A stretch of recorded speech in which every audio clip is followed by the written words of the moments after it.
El Niño ప్రభావం నేపథ్యంలో రైతులు తప్పకుండా పంటల బీమా చేసుకోవాలని వ్యవసాయ శాఖ మంత్రి అచ్చెన్నాయుడు అసెంబ్లీ వేదికగా పిలుపునిచ్చారు.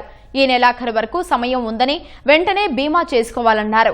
బీమా చేసుకునేందుకు కట్టాల్సిన నగదు కూడా తక్కువ మొత్తంలోనే ఉన్నందున నిర్లక్ష్యం చేయొద్దని సూచించారు. ఎమ్మెల్యేలు కూడా ఈ విషయంలో రైతులకు అవగాహన కల్పించాలని కోరారు. 2 సార్లు టైం పెడితే మళ్ళీ కేంద్ర ప్రభుత్వానికి రిక్వెస్ట్ చేస్తే మొన్న ఆగస్టు 15 వరకు పొడిగించారు. మళ్ళీ ఆగస్టు 15 మళ్ళీ రిక్వెస్ట్ చేస్తే ఈ నెలాఖరు వరకు పొడిగించారు.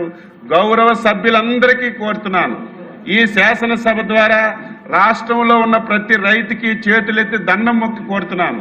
ప్రతి ఒక్క పంటకి ఇన్సూరెన్స్ ఉంది. ఈ సంవత్సరం ఎల్నినో ప్రభావం ఉంది. రైతుకు మేలు చేయాలంటే ఏదో రాష్ట్ర ప్రభుత్వం ఇస్తే ఎంతో కొంత ఉడతాభక్తిగా చేయగలం తప్ప, మీరు హైయెస్ట్ గా ఒక్కొక్క జిల్లాలో 200 తప్ప అన్ని దగ్గరలో 30, 40, 50 రూపాయలే రైతు వాటా అధ్యక్ష. మిగతా డబ్బంతా కేంద్ర రాష్ట్ర ప్రభుత్వాలే కడుతున్నాయి. కాబట్టి మళ్ళీ కోరుతున్నాను, ఇన్సూరెన్స్ ఈ నెలాఖరు వరకు ఉంది. మీరు కూడా కాన్స్టిట్యున్సీలో ప్రత్యేక మీటింగ్లు పెట్టి రైతులకు ఎడ్యుకేట్ చేసి మీరు చేయండి.